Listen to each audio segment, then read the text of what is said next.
इस शक्ति के कारण आप पूरी तरह से अभय आपके अंदर है। कोई आपको छू नहीं सकता, कोई आपको सता नहीं सकता। जो सताएगा वही उसी के मात हुई। आपको आश्चर्य होगा कि पल पल आपको नजर आएगा कि किस तरह से ये शक्ति आपके साथ कार्य कर रही है। मैं आपसे झूठ नहीं बोल रहा, ये बिल्कुल सच बात है कि इस शक्ति में उतरना बहुत ही आवश्यक है। क्योंकि अगर ये आप ही की है, जब आप ही को इसे प्राप्त करना है, तो फिर आप मना क्यों करते हैं? तब आप में इतनी सूझबूझ क्यों नहीं? तब आप में इतनी समझ क्यों नहीं कि जो हमारा है उसे हम क्यों न प्राप्त करें, जो हमारी संपत्ति है हम उसे क्यों न प्राप्त करें। दूसरी बात जो होती है वो ये कि आपका चित्त एकदम शांत हो जाता है और उस चित्त में प्रकाश आ जाता है। उस प्रकाश में आप देखते हैं आपके लिए क्या ठीक है और क्या बुरा है। बहुत सी आदतें मनुष्य लगा लेता है, ऐसी आदतें कि जिससे छुटकारा नहीं पा सकता, बड़ी कोशिश करता है और वो सब नाश करने वाली आदतें होती हैं। बहुत कोशिश करता है कि मैं इससे छुटकारा पा लूँ, उसका नहीं छुटकारा होता। उसका कारण यही है कि मनुष्य अभी भी एक बंदी स्थिति में है, अभी भी वो बंदी है। लेकिन जब वो इस चीज़ को प्राप्त करता है तो इस प्रकाश में सब चीज़ छूट जाती है। जैसे कि आपके हाथ में सांप है और आप छोड़ना नहीं चाहते अंधेरे में, सोचते हैं ये रस्सी, पर जैसे थोड़ा सा प्रकाश आता है अपने आप वो चीज़ छूट जाती है। इस तरह की एक बड़ी कमाल की व्यक्ति आपके अंदर जागृत होती है, जो इतनी शक्तिशाली होती है कि कोई भी तरह की नाशवंत आदतें, नाशवंत बातचीत सब छोड़ देता। एक नया स्वरूप आपके अंदर से जागृत होता है। जैसे कमल का फूल जो कीचड़ों में उगता है और सुरभित कर देता है सारे उस जगह को, इसी प्रकार आपका व्यक्तित्व हो जाता है। यह आपके अंदर सब निहित है, आपके अंदर सब ये चीज़ें हैं। इसको प्राप्त करने के लिए सिर्फ आपके अंदर शुद्ध इच्छा चाहिए। जब आप इस शुद्ध इच्छा को करें कि हमें भी यही चीज़ प्राप्त करनी जो हमारे अंदर अपनी है, उसे हमें प्राप्त करना है, तो ये सब घटित होता है। ये चित्त इतना आलोकित हो जाता है कि जहाँ आपका चित्त जाएगा वहाँ कार्यान्वित होता है। जहाँ आप देखेंगे वहीं वो होगा। जैसे आप टेलीविज़न देख रहे हैं, तो मान लीजिए टेलीविज़न में कोई व्यक्ति कुछ कह रहा है, वो कह रहा है पर उसका कहना कोई असर नहीं रखता, उसका कोई परिणाम नहीं होता, आप देख रहे हैं। लेकिन अगर आपका चित्त कहीं जाए तो वो जहाँ जाएगा वहाँ कार्यान्वित होगा, वहाँ कार्य करेगा। और आप आश्चर्य करेंगे कैसे हो गया, इतने जल्दी कैसे घटित हो गया। क्योंकि ये जो सर्व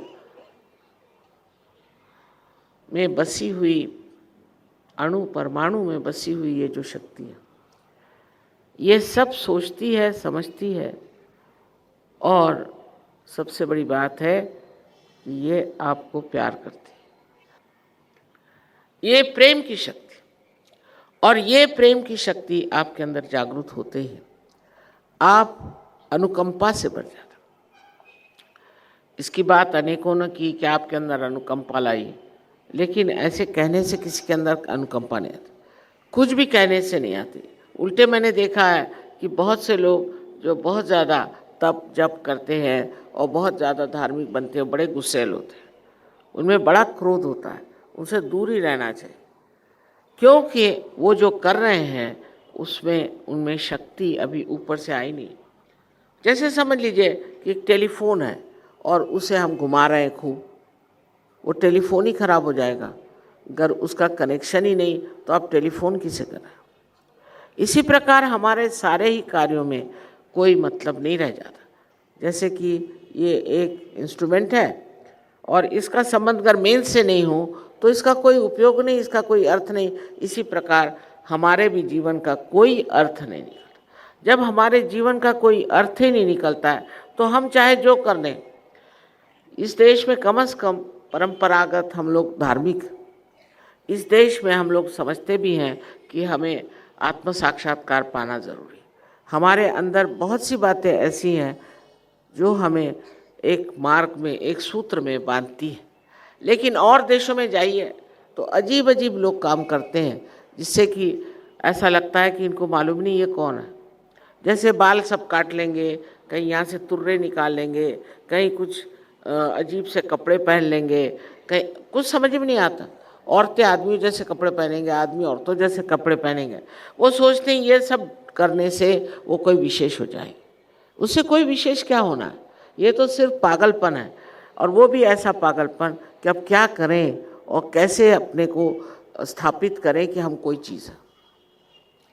यहाँ तक है कि जो देश बहुत समृद्ध है, ऐसे देश जो कि हम कहते हैं स्वीडन है, स्विट्ज़रलैंड है और इस तरह के जो देश हैं, वहाँ के जो जवान लोग हैं, जवान क्या 40-40 साल के तक लोग वहाँ पर आत्महत्या कर रहे हैं। इतना पैसा है, सब कुछ है, आप आत्महत्या क्यों कर रहे हैं? वहाँ से लोग आते हैं कभी कभी लंदन में मुझे मिलने, तो मुझे कह ले माँ ये बताओ कि हमारा मन करता है हम आत्महत्या करें। हमने कहा क्यों? कह ले जीना किस चीज़ के लिए, हमें क्या करना है, जी करके क्या करना है? ये तो सभी लोग इस तरह से जी रहे हैं, हम ऐसा जीना नहीं चाहते। हमारा क्या महत्व है, हमारी क्या ज़रूरत है, इससे अच्छा हम मर जाना चाहते हैं। जहाँ की ये चरम सीमा पर पहुँच गया है ऐश्वर्य, जहाँ लोग सोचते हैं हमारे पास बहुत कुछ आ गया, अब हमें नहीं चाहिए, बहुत हो गया, तभी ये तत्व हमारे अंदर जागृत होता है जहाँ हम खोजते हैं। और खोजने का जब तत्व शुरू हो गया, उसे हम कहते हैं कि यही अब एक साधक होगा। ऐसे बाहर बहुत ज़्यादा साधक है, इसमें कोई शक नहीं, पर यहाँ से आपने बहुत सारे गुरुओं को एक्सपोर्ट कर दिया, उनको खा रहे पी रहे, उनको बेवकूफ़ बना रहे। लेकिन आप हिंदुस्तानी, आपको सोचना चाहिए कि हिंदुस्तान वास्तव में एक महान योग भूमि।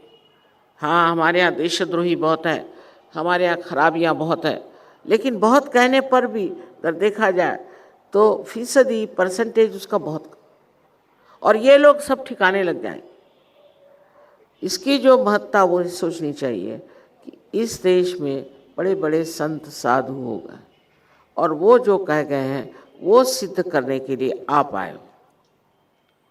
आप आज जिस संसार में जो आए हुए हैं, आपको वो चीज़ सब प्राप्त होने वाली है जो जो आपको अभी वचन दिया गया। आपके ऊपर ये जिम्मेदारी है। देशद्रोहियों को भूल जाइए, गलत लोगों को भूल जाइए, दुष्टों को भूल जाइए, उनका तो कोई इलाज नहीं। नामदेव ने कहा है कि दुष्ट होता है वो दुष्ट रहता है, उससे दूर ही रहना चाहिए।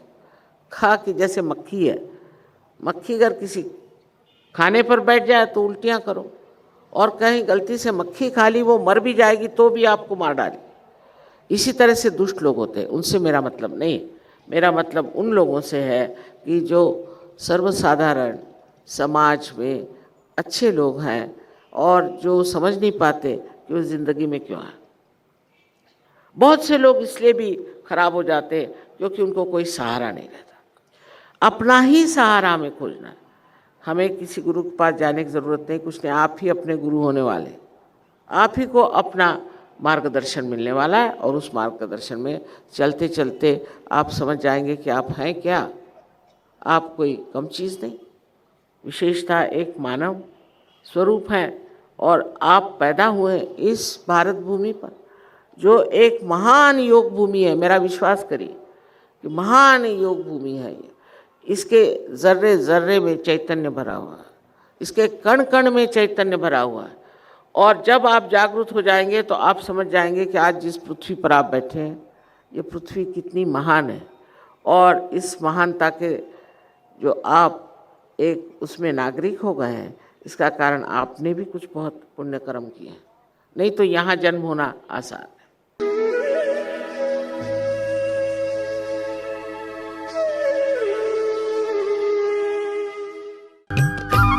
सब्सक्राइब कीजिए कुंडलनी जागरण को और प्रेस कीजिए बेल आइकन को, जिससे कि आपको मिल सके हमारी लेटेस्ट वीडियो सबसे पहले।